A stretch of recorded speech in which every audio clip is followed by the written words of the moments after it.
First, my thanks to that wee, anus-shaking, boat-plugging little man, Duke Cumberland. I raise my glass to you for the welcome invitation to tell my tale. But first, it seems an introduction is in order, and I shall introduce you the way that you know me, and you shall have heard the tales of that which is I. For I am the man's ire, and the woman's desire. I am your last breath, or little death. I make the boys' blood run cold, and the girls' legs run wet. And there's not a girl I've met who has turned me away yet. I reveal unto you, I am none other than the usurped Viscount Radu Egorov of cold Siberian waste, usurped by a foul people who stole our birthright from us in a most unquiet peasant uprising. But not of that now. I shall tell my story, and my story begins at the beginning and ends at the end. But the middle I shall not tell you, for I am deep in my cups, and my cup is running low.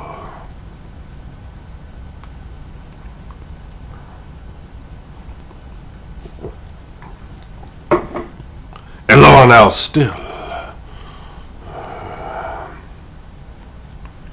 I came to Persia to meet the Honorable Sultan Abdul, a friend of my late grandfather's, in times that were more prosperous to my people and my family.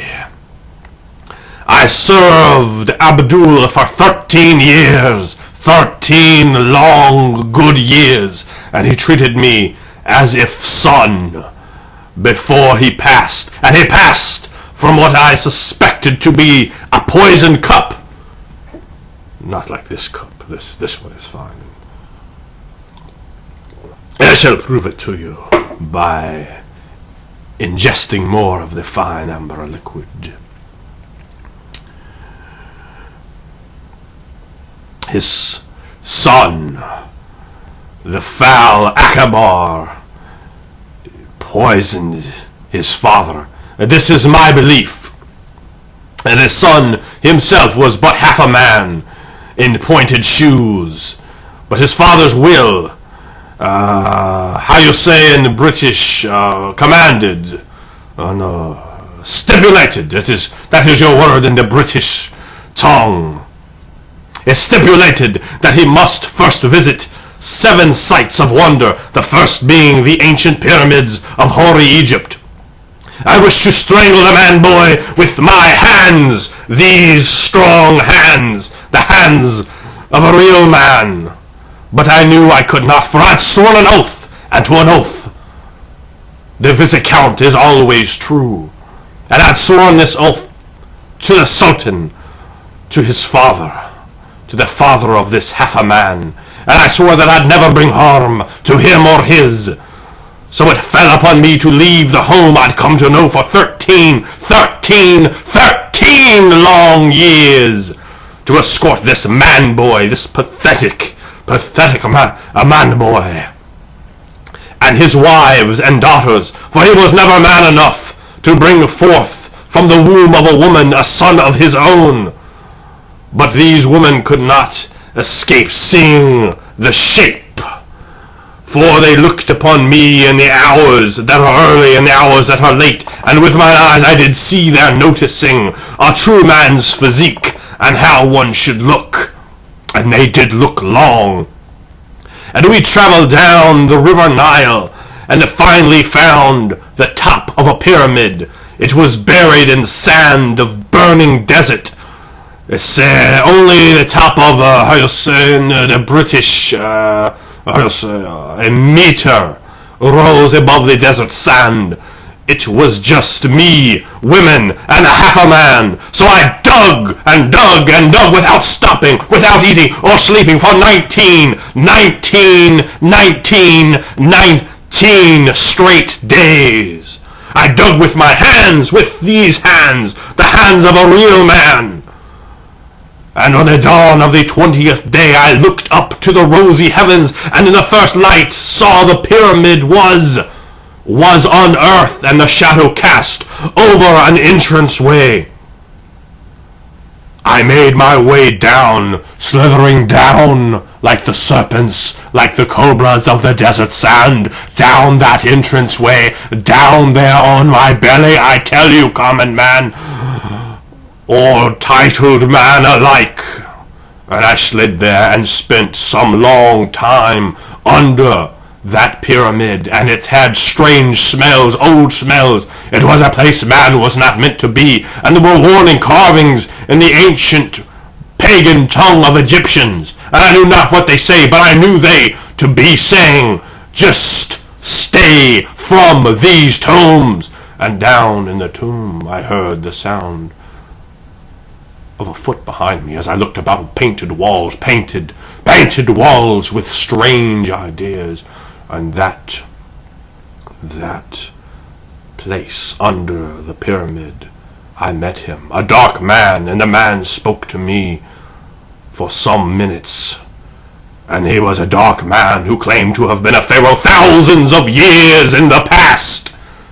And as he spoke, I caught a whiff. He smelled like old flowers. He was garbed in odd clothing, and had a countenance of no man I had ever seen. But he gave off a chilly, strange aura, and deep in my gut I knew I should run and wet myself. But I am a real man, so I stood and challenged him, looking this thing of some netherworld straight in the eyes. For Radu runs from no man, or no thing, no spectre from some sepulchre left for all ruins. And he looked at me, and he was impressed, for he knew a real man, like a man from his day. He knew that I neither flinched nor ran from him, nor urinated myself like the weeing of a small child. He said, if I had, that surely madness would have followed my dreams, but I stood as a strong champion, a real man. He bestowed upon me a crumbling old tablet of stone with hieroglyphs upon it, and a candle unlike any other that burned with singular light. As I came out, the lazy half-man Acord had just walked, and he ventured beyond to look into the hole. He had a mix of cowardice and greed, but he stepped 1 foot beyond the shadow of the tomb, and claimed his deed was done. He claimed to have entered unto the pyramid as was stipulated by his father, and dared me to call it otherwise. He sickened me so, turned my stomach so horribly, that I left it as that. For word, while deed left undone, word of deed was fulfilled. And if not for my oath, I'd have choked him with my left hand in the dawn's early light. We boarded the boat, and after several fantastic adventures later, we rode the waves of the North Sea, just outside the harbors of the Netherlands, en route to Amsterdam. The old sailors we met in the last port had told us before we sailed upon the North Sea we best gut the throat of a ram and drain its blood into the sea as an offering of safe passage to the gods that dwelt in the deep. The Muslim Acord snorted and cast dispersions on the old pagan sailors, threatening to beat them. Of course, it was I that would have to give them the beatings, and I did, and relished such things, beating them both with the back of my left hand. But as we journeyed upon those cold seas, growing so closer to my mother Russia, there on the northern seas, far removed from distant Arabia, days after we had left our last harbor in southern England, where the man left beaten that Acord had disapproved of. It was dusk, and the ruby red light of the blood began to seep into and sparkle miraculously off the water, and I stood on the bow, taking in how wondrous the sunset was, as if it danced and played only for me, and Acabar's wives and daughters, many of them there as well, but they could not tear their eyes from the shape that is mine, to look upon for more than a few moments the sunset, but they made vague attempts at hiding their inborn desires from me, but still they were his property, and my hands could not be laid upon them. For such was my oath, to never disrupt the property of the house. But the sea began to do strange things, foaming, frothing, boiling, roiling oceans. I lit a candle, and the wind smelled of sand and flowers that have not bloomed for 3,000 years, flowers that smelled the same in that tomb when I met the dark man who gave me this candle. And they carried over the waves. As I looked down, fumbling with my tinderbox to get the candle lit, I could see strange dark shapes, massive, huge shapes in the water, and it rose cresting as the water itself began to roll away from the creature as the water boiled and rolled around it. I looked down it and knew it by the old names of people, and I know not the word, I'll say it in English. It is not to me to know in the language of the Brits, but in the old ways of the sailors they called such thing kraken, and it looked at me with its head, much like the small octopi, but it was large and massive, but the winds had already begun to howl and shift, and they became strange as the water foamed away from the thing. It lashed up, tentacles over boat, over and over again, crushing, trying to pull the boat to the bottom of the ocean. And the women screamed in horror. Yes, the horror shivered through them, and their forms were quite shapely as they shivered. I got my tinderbox, lit my candle, and the candle called in this wind, and the wind set the sail of the boat, and it set it aloft and pulled it, lifting it several feet above the water. And the beast still clung and ripped at the boat itself. Acabar came upon the vessel, to look upon the waves of water, to see what is happening.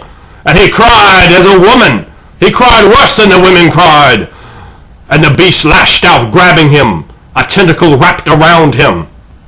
I felt tremendously different. A strange change had come over me.